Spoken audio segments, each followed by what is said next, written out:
Thanks very much, ladies and gentlemen. First of all, can I acknowledge the traditional owners of the land, the elders past and present and emerging, and also any veterans who may be present. And on behalf of the Prime Minister Scott Morrison, he gives his best wishes, but unfortunately couldn't be here today. I'd just like to make the following acknowledgements. Ms Nina Taylor, on behalf of the State Government, thank you very much for being here today. Neil Angus, and it's great to be with Neil, and we're going to be with him tomorrow at other events.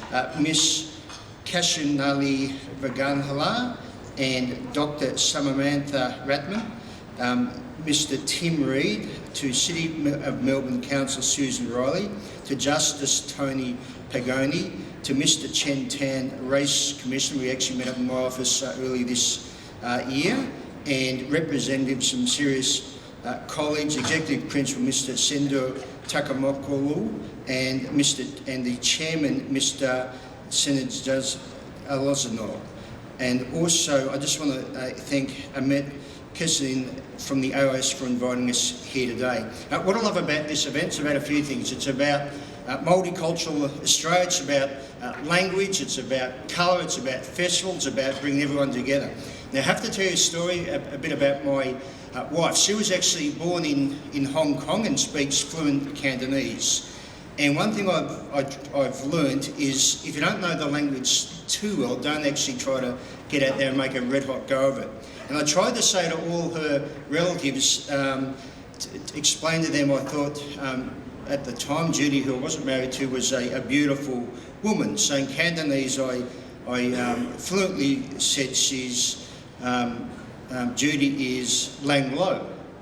And I didn't know, after I said it, actually, instead of saying Lang Loi, I said Lang Lo. Lang Loi, I just called her a beautiful old man.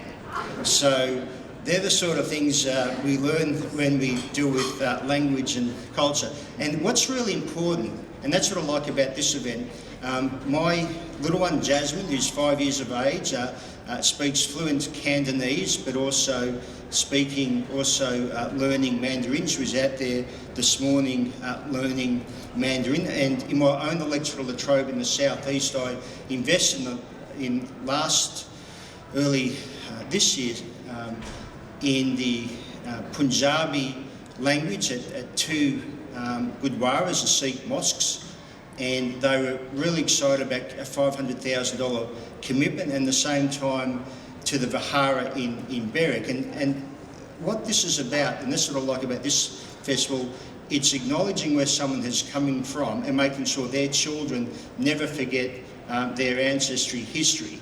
And the great news is now as a federal government under the Prime Minister, we're looking at extending this program, and also when it comes to the second language is actually putting money into those sort of events. It was also, I saw Nick here from Soccer Victoria. We were out there this morning. I'm not sure what suburb I was in, but it was far away in the western suburbs. We had a great morning, and we actually saw a world record getting broken. That was the biggest soccer lesson ever being played at the one time. And it's part of what's called the Tour of Hope.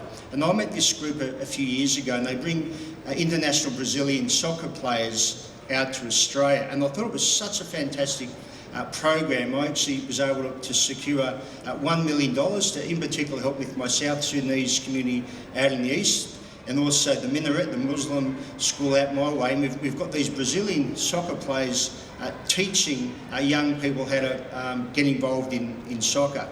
Also, too, in the last couple of weeks, we're having the celebration of the Guru Nanak's 550th birthday. We've got Diwali festivals. And the great thing about Australia, it's now the most multicultural place in the world. So the event you're putting on tonight and having all these international kids come to Australia, I think is absolutely fantastic.